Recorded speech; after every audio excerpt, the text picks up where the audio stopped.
А в Чувашском педагогическом университете в это же время чествовали лучших выпускников. Среди них уже есть те, кто начал работать по профессии. Ирина Ромадова познакомилась с будущими учителями и выяснила, какие качества современного педагога они считают главными.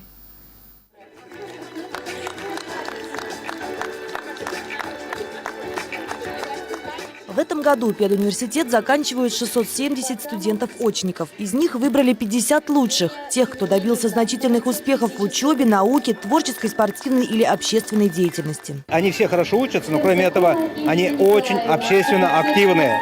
И они неравнодушные. Вот это самое главное, мне кажется, сегодня показатель. И они патриоты. Они остались и работать будут в Чувашской республике. Среди выпускников и те, кто только еще собирается в магистратуру, и те, кто ее уже заканчивает и работает по профессии. Говорят, качества, которыми должен обладать педагог, на протяжении десятилетий остаются неизменными. Добросовестность, отзывчивость и любовь к детям. Я уже на 5-м курсе трудоустроилась в школу и уже работаю учителем. Коммуникабельность, умение подстраиваться под новые стандарты, новые веяния.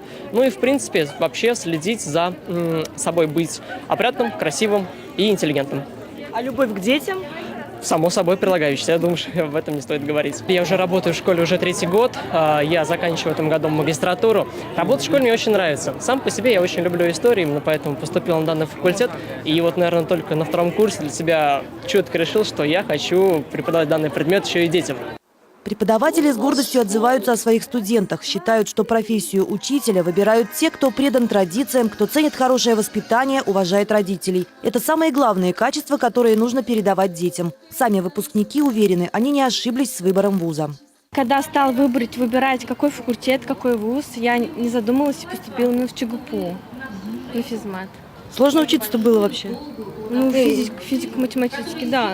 Да, тут в основном физика, математика, матанализ. Очень сложно, но мы девочки, мы не глупые, мы справились. Мы к этой цели шли 4 года, чтобы стоять здесь, именно на таком мероприятии важном для нас.